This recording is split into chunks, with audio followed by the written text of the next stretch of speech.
পৃথিবীর উদ্যানে একটি মানব শিশু সদ্য ফোটা একটি ফুলের মতোই কোমল ও পবিত্র। তোমার হৃদয়ে ফুলের প্রতি যে নিষ্পাপ ভালোবাসা, তেমনি ভালোবাসা থাকতে হবে সেই নিষ্পাপ শিশুটির প্রতি, যে মাত্র আজ এই পৃথিবীর বাগানে ফুল হয়ে ফুটেছে।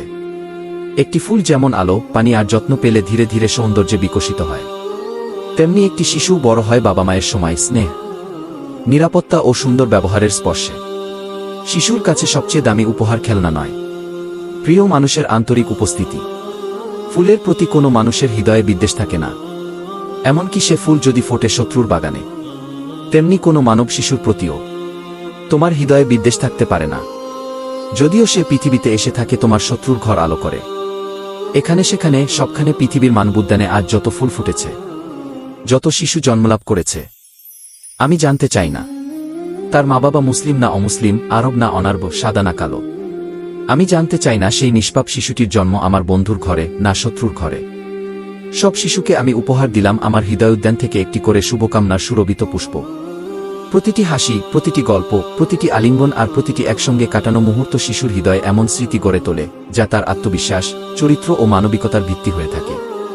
তাই সন্তানকে শুধু বড় করে তোলাই নয়, তার শৈশবের সঙ্গী হওয়াও বাবা মায়ের অন্যতম বড় দায়িত্ব। আজকের ব্যস্ত জীবনে কাজ, দায়িত্ব কিংবা নানা ব্যস্ততার ভিড়ে অনেক সময় শিশুর সঙ্গে কাটানোর সবচেয়ে মূল্যবান সময়টুকু হারিয়ে যায়। অথচ একটি শিশুর কাছে সবচেয়ে বড় প্রাপ্তি হল বাবা মায়ের ভালোবাসা, মনোযোগ, স্পর্শ এবং পাশে থাকার অনুভূতি। শৈশবে পাওয়া এই নিরাপত্তা ও স্নেহই ভবিষ্যতে তার আত্মবিশ্বাস, মানসিক সুস্থতা এবং সুন্দর চরিত্র গঠনের অন্যতম ভিত্তি হয়ে ওঠে। হে মানব শিশু, হে জান্নাতের ফুল, তুমি সুন্দর থাকো, তুমি পবিত্র থাকো, পৃথিবীর সব আবিলতা ও মলিনতা থেকে তুমি মুক্ত থাকো। মধ্যজগতের সঙ্গে বিরহের, বিচ্ছেদের এই যে কান্না আজ তোমার কণ্ঠে, তার সুরঝঙ্কার চিরকাল যেন বাজতে থাকে তোমার হৃদয় বিনার তারে। তোমার স্রষ্টাকে তুমি যেন হৃদয় ও আত্মাসপে দিয়ে ভালোবাসতে পারো। ভিডিওটি ভালো লাগলে আপনার মূল্যবান মতামত কমেন্টে জানাতে ভুলবেন না। ধন্যবাদ।